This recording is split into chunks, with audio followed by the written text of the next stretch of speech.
the challenge we're facing, I think, is harnessing that progressivism and wanting to keep the city affordable and make it so that new people can move in the face of these vast regional forces that are causing cost increase.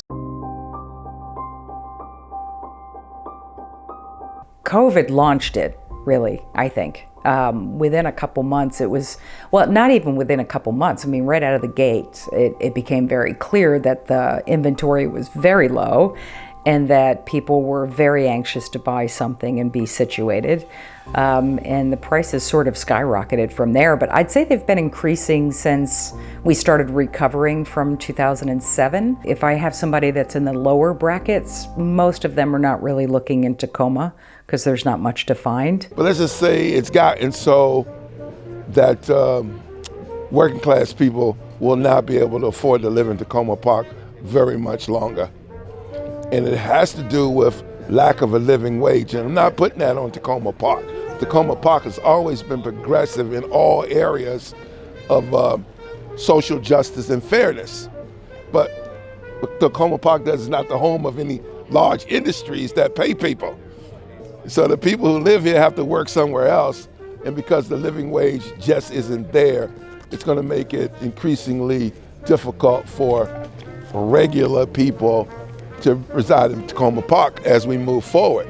Takoma Park used to be a mindset destination. People moved to Takoma Park for its politics, for its culture, for its inclusion, for its diversity. Now Takoma Park is a hot zip code, real estate-wise.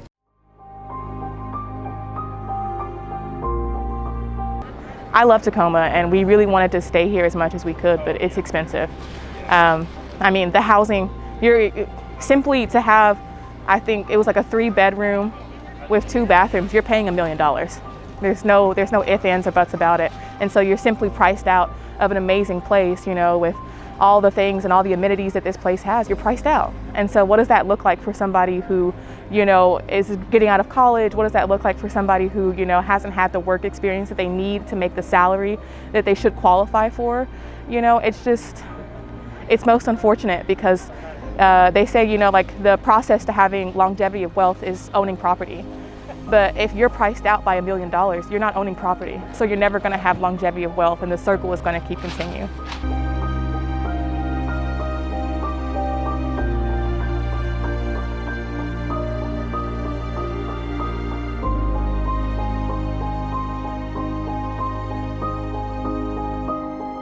I think the time and place for Mark's Kitchen to really thrive as what it started out to be is probably past, simply because such an environment necessitates kind of like it being the center of attention in a way, which it can no longer be because of the competition. You know, because in order to keep, because a lot of the things at Mark's Kitchen are not, you know, priced to like, you know, make a lot of profit. They're priced so that people can afford to have a very nice meal at a reasonable price. The economic feasibility of a place like Mark's Kitchen, at least in its original form, is, you know, just gentrification makes, and economic competition makes it so that that is not really truly possible. So Mark's Kitchen, as any other business, will have to adapt.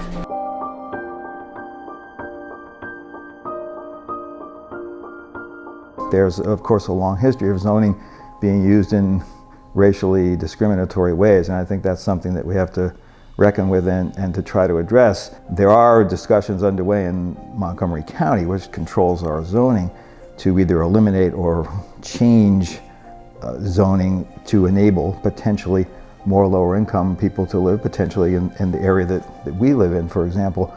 My concern has been that those proposals are more focused on increasing density and not necessarily focusing on affordability.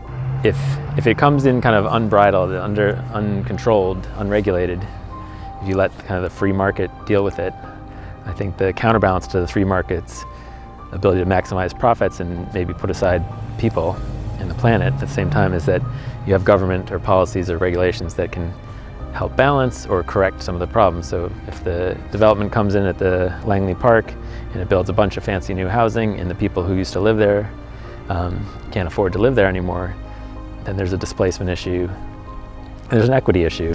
But if there are new developments, probably some conditions of them should be that they preserve some of the existing affordable housing and cater to a mixed use of future uses instead of, what might happen under the free market, which is just a bunch of new housing that's unaffordable to the current residents. The point is that everyone can see it. We know the harmful effects. We know how it happens. And if you don't, there's plenty of research out there. But it's what are you going to do?